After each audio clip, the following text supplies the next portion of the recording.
What is up, you guys? Today we're going to talk about 5 reasons you should reconsider your move to Denver.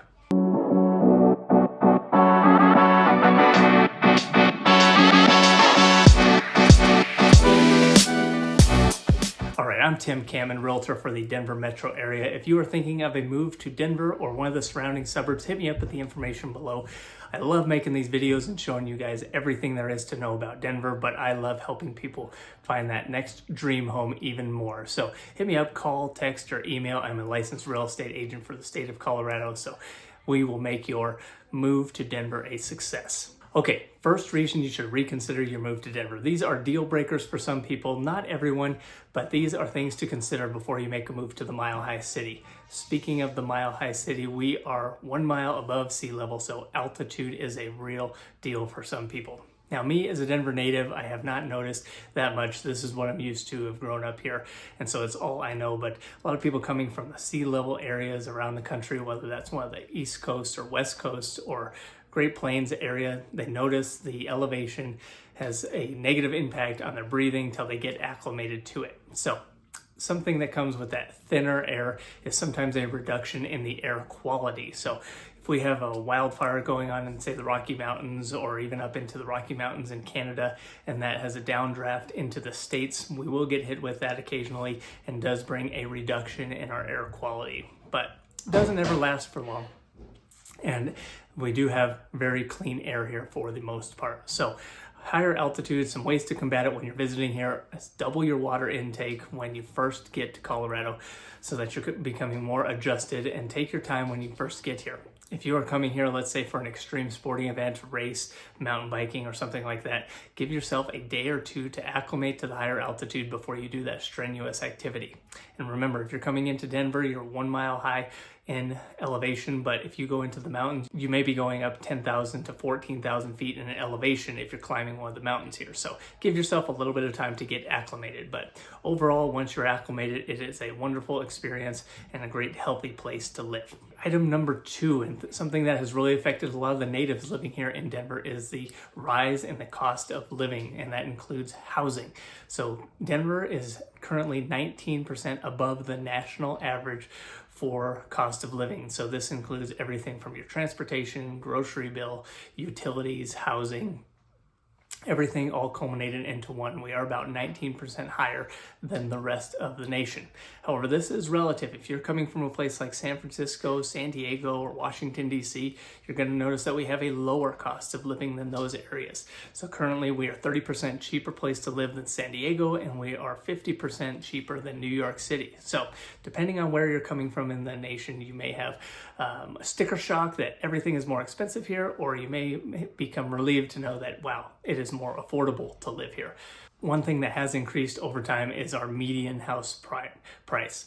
So the median house price in the Denver metro area is sitting right around $600,000 right now, where the average nationwide is about $430,000. So you are going to find that housing is more expensive when you get into the Denver metro area. Now, the further out you go from the Denver hub, the more affordable the homes become. So there are options for you if you are thinking of a move to Denver. You don't have to be right in the heart of downtown or one of the close neighborhoods in downtown. You could expand your search a little bit further out, get more house for the money, and get a better cost of living.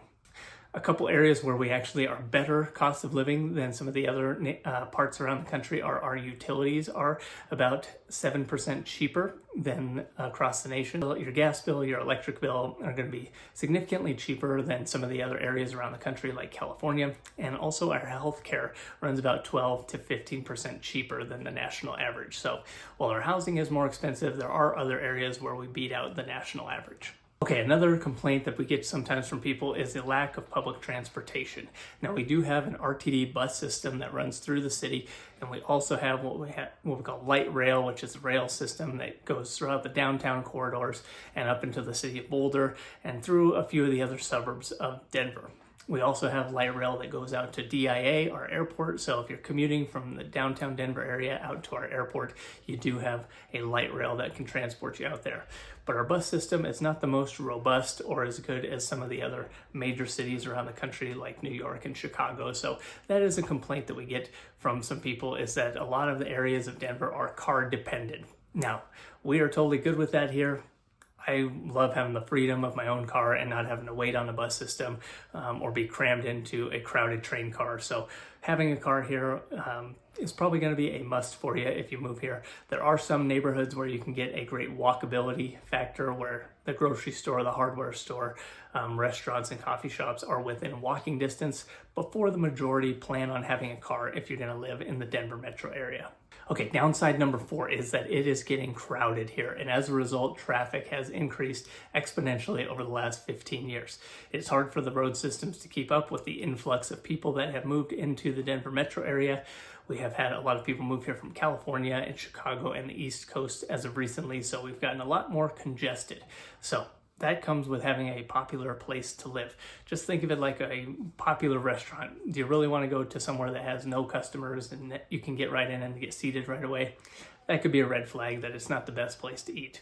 However, if you get into a very desirable, great restaurant that has a high desirability factor, you're probably going to have to wait or make a reservation. It's the same thing with the place that you live. So while it is crowded here and you may have to sit in traffic, there are ways to combat that. One, if you're heading up to the mountains for a weekend of fun, you're able to leave before all the crowds are leaving and before the ski slopes close for the day. You're going to avoid some of that traffic.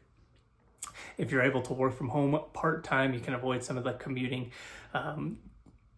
difficulties around the metro area, but comes with living in a popular place. If you want to live in a great place, other people are going to want to live there too. It's just going to become a more crowded, densely populated area. Okay, and item number 5, if you are not a sports enthusiast, Denver might not be the place for you. We love our sports here. We're dubbed ourselves a Broncos country because we love the NFL and we love the Broncos. They are the hometown sweethearts of the Denver metro area and Colorado as a whole. And here's how you really know if a town loves its sports. Do you love the crappy teams? Now, we don't have very many of those. Broncos have been great many years. The Denver Nuggets just won their first NBA title, and the Colorado Avalanche have been Stanley Cup champions 3 times. So, city of champions here in Denver, minus the Colorado Rockies.